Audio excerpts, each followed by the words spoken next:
सदाई जल वो पिलाता है।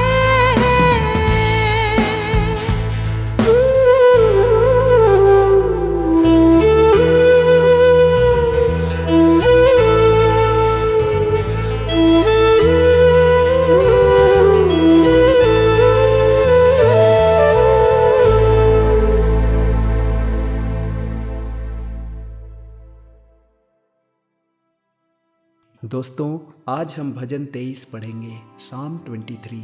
मेरे जीवन में इस भजन का खास महत्व है। मुझे लगता है कि दुनिया में सबसे ज़्यादा भजन 23 को पढ़ने का रिकॉर्ड मेरे ही नाम पर होना चाहिए। Just joking.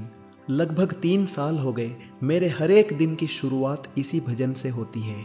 व्यवस्था विवरण 8 और मत्ती 4 में लिखा है कि मनुष्य केवल रोटी से जीवित नहीं रहेगा, परंतु उस हर एक वचन से जो परमेश्वर के मुख से निकलता है। इसे हम रेमा कहते हैं। मनुष्य रेमा से जीवित रहेगा। लोगोस होता है रिटन वर्ड ऑफ गॉड। पूरी बाइबल लोगोस है और रेमा होता है spoken word of God. Bible का वो वचन जिसके द्वारा परमेश्वर हमसे बात करता है, वो वचन जिसे अपने आत्मा के द्वारा उभार कर परमेश्वर हमसे बात करता है।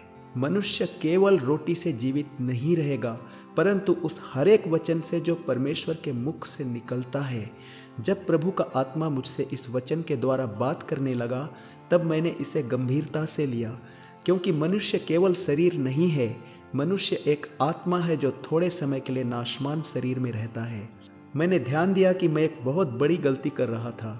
मैं सुबह पहले अपने शरीर के लिए ही भोजन लिया करता था। सुबह का नाश्ता यानी कि ब्रेकफास्ट मेरी प्राथमिकता थी। Actions speak louder than words. मेरे एक्शंस से ये साबित हो रहा था कि मैं आत्मिक नहीं हूँ। मैं कैसे साबित करूँ कि मैं परमेश्वर के वचन पर विश्वास करता हूँ। मनुष्य केवल रोटी से जीवित नहीं रहेगा, परंतु उस हर एक वचन से जो परमेश्वर के मुख से निकलता है। यदि मुझे इस वचन पर विश्वास है तो मुझे अपनी जीवन शैली बदलनी होगी। इस बात को मैंने रियलाइज़ किया। तब मैंने निर्णय लिया कि प्रतिदिन जब तक मैं बाइबल में से कुछ न पढ़ूं, तब तक ब्रेकफास्ट नहीं करूंगा। मैंने निर्णय लिया कि सुबह बाइबल में से कुछ और पढ़ूं या न पढ़ूं, भजन 23 जरूर पढ़ूंगा। इस प्रकार हर सुबह भजन 23 पढ़ने की मुझे आदत पड़ गई।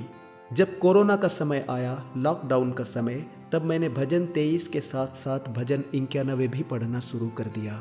हर दिन, हर सुबह, और जब तक मैं मिट्टी के शरीर में हूँ तब तक हर दिन ऐसा ही करूँगा।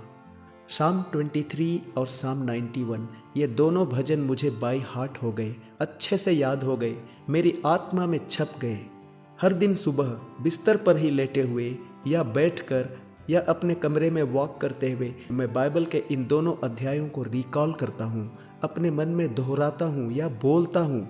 ये दोनों भजन मुझे याद हैं, फिर भी इन्हें मन में दोहराने या बोलने के बाद मैं अपने मोबाइल पर, जो कि सुबह फ्लाइट मोड में रहता है, बाइबल खोलकर इन दोनों अध्यायों को पढ़ता हूँ, एक एक वचन को बोलता हूँ और परमेश्वर के सामने इन वचनों का अंगीकार करता हूँ हर दिन।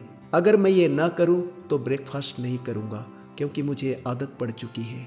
इसके अलावा मैं और भी बाइबल स्टडी करता हूँ। दोस्तों, इससे मुझे बहुत आशीष मिली, मेरा विश्वास मजबूत हुआ। कठिन परिस्थितियों में भी जीवन में आगे बढ़ने के लिए मुझे प्रेरणा मिली, ताकत मिली। रोमियो 10:17 और यहोशू 1:8। परमेश्वर का वचन हमारे विश्वास को मजबूत करता है और हमें प्रभावशाली बनाता है।